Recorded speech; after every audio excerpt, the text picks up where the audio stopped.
How's everyone? Can we close that, please? We got stats. We don't none yet.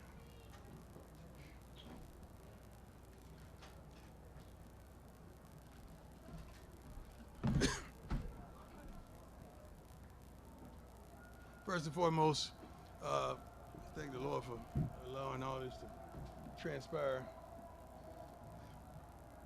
It's a good old-fashioned butt kicking. It's no excuses, no nothing. Their coaches did a heck of a job preparing their team. Obviously, we didn't. That was good. I mean, that was a really good old-fashioned butt kicking. We went into the game wanting to dominate several phases. We lost offensively, defensively, as well as special teams. That fake punt kind of got them really rolling, and they didn't stop. Ever since they secured that first down, well-coached team. Bo Nix played his butt off. Defensively, they presented some things that I guess we just couldn't get around. We couldn't advance the ball, rushing or throwing the ball as well. Seemed like they had our number. But hats off to their coaching staff, to their head coach. Great job, and they're truly prepared. Can you yell it? Yep, I'm gonna try to yell from all the way back here. Aaron Lucido. How you doing, Ariel? I'm doing well. How are you? Excellent.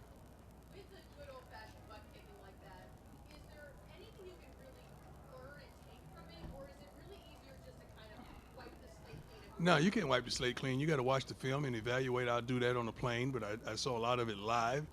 Just players that weren't in position, that didn't do the job that we expected. You evaluate players, you evaluate coaches, you evaluate everything when it's a game of that nature. And you had no opportunity to win, period, from the kickoff on. Brian, go ahead. Hey, Coach, you mentioned that the last couple of weeks. Yes, sir. You guys aren't doing well.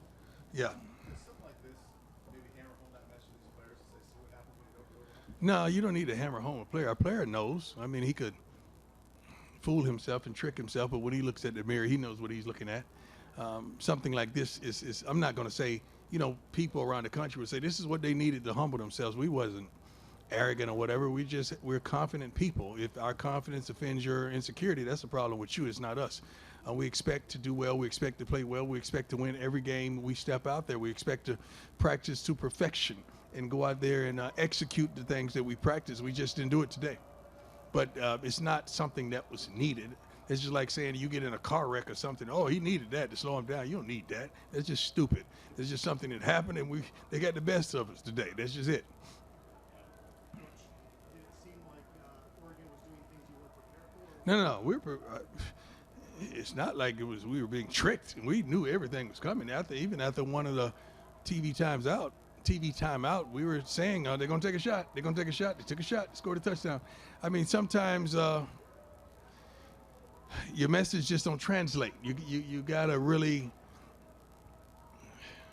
get on the same page as the youngsters is out there playing. Bottom line, what's the point is there? Just too big a talent gap? No, definitely not. If we had a talent gap, we wouldn't be 3-1 right now. And it's not a talent gap. You just got your butt kicked. It just happens sometimes. That's just like a fighter. You just got caught. It happens. It's not a huge talent gap. I just think they played a really concise game. Penalties murdered us. I don't have the statistics, but I'm pretty darn sure we darn near doubled them in penalties. We're a really sound, fundamentally sound team. We don't make foolish mistakes and implement danger or harm on ourselves. Field position wise, we just kept making mistakes. That's not indicative of who we are. How much was Travis missed and maybe what was Travis always gonna be missed. He's the best darn football player in college football. How is he not missed? It's just like saying you write an article and your pen is missing. Well, that's how much he means. Yes, go. Characteristics-wise, maybe surprises-wise, did you learn anything about your team today? Maybe that you had I'm not gonna say that.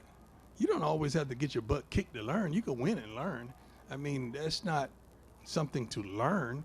It's something to glean from. It's not just the kids. The coaches are accountable too. We are all accountable. Let's start with me. We're accountable for this. It's not just the kids. What are the things in particular that surprised you? The way we play. That really surprised me. We played like hot garbage. That surprised me. I didn't expect that. Coach, Shador told us he thought on a lot of the sacks he was holding the ball too long. Would you agree with that? I got to watch the film. I mean, sometimes he is, sometimes the routes, sometimes the call, sometimes the blocking. So it's a whole lot goes into that. So you really have to watch film to really dictate and understand what transpired on that specific play. It's a lot goes on in the play. What's the message to the team afterward? Get your butt up and let's go. We ain't got time to have no pity party. There's nobody walk around the locker room with napkins and tissues. Get your butt up. Let's get on that plane. Let's go. We got work to do. I guess on a positive note, at some point you had some guys play today for the first time. Was it good to get some of those guys finally going? All of them in and out? No, because that means you got your butt kicked. When you start putting guys in at the end, that means you got your butt kicked. No. But I mean, like Travis, Jay, you guys played early. Yeah, I mean, you wanted them to play, but, I mean, no. What are your thoughts on Shador in that last TD drive? Well, we had to score. We had tremendous opportunities all game long, but it seems like we just kept shooting ourselves in the foot. And every time it gets something going, here we go with another penalty. Here we go with another holding. Here we go with just something. We just got to perform better, much better, in every phase, not just offense, defense, as well as special teams. We got our butts kicked again, I reiterate, in all three phases. Last one, go ahead, sir. Yeah, the offense distribution for the Ducks on the ground and through the air was. Say that one. Sorry, yeah, the offensive distribution for the Ducks on the ground and through the air was pretty even. Yeah. What aspect of Oregon's defense did you struggle with most today? They got to our quarterback. They got to our quarterback. When you get to our quarterback, it's a wrap because it's not like we're running the ball successfully. So we gotta let them ask a couple more. I ain't got nowhere to go. So, Coach, special teams besides the fake punt that they ran, were there some other things in the special teams? well, there's only two things happen. I mean, the fake punt that they ran, and I think they blocked the field goal. How you block not field goal? I'm sorry, extra point. How do you block an extra point? How do you not? And I asked Mata what happened. He just said he put his head up. He didn't get the ball up, so he took ownership of that. But I'm like, come on, man, don't kick yourself. This game is out of reach. Don't ponder that. You're a great kicker, and you're gonna come and do some phenomenal things for us this season. And this is the kind of opportunity you have as a coach, as a man, as a father, to lift them up, not just shoot them down. You got to lift them up. Coach, there aren't many 1-11 teams from last year that come into a season and have like this type of target on their back. Right. I don't think it's a target on our back. I just think this just teams are trying to beat me. They're not trying to beat our team. They keep forgetting I'm not playing anymore. I had a great career. I'm serious. I got a gold jacket, ain't back. So I'm good. But that's what it really is. I don't think they get any extra satisfaction, you know. It is what it is. And I signed up for it, so let's go. No, that don't make it tougher on our team. These are grown men. I'm not out there. If I was out there playing against every coach I played against, we would be totally dominant. Coach, you made mention the other day when First State was in town that you're about 7 to 8 dogs away Yeah. from where you want to be. I wasn't lying. I wasn't lying. I didn't. It translates in practice. I don't say stuff just to say it for a click, you know, contrary to what somebody say. But I keep receipts. But I'm serious. I analyze and I understand what we're up against and what we have and what we need. One thing that I could say honestly and candidly, you better get me right now. This is the worst we're gonna be. You better get me right now.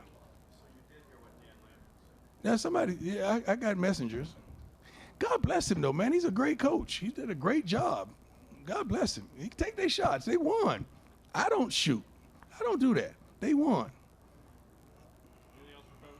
You talk about needing to build them up a little bit. Excuse me? You talked about sort of needing to build them up after this result. How do you find the balance between tough love and Well, I think the film is going to speak for itself when they watch the film with their position coaches and as the offense and the defense. But singularly, you're able to pull some guys aside and pick them up and highlight some of the good things that they did. Everyone didn't play bad. Everyone didn't play bad. That's not the good. Every coach didn't coach bad. You know, that's not the case as well. But we got some work to do, and you better get us right now. Because I like what I see. I love I know I have on shades, but I can see the future, and it looks really good. So I'm excited about it. I really am. All right. Thanks, Coach. Thank you. God bless you all, man. Be safe.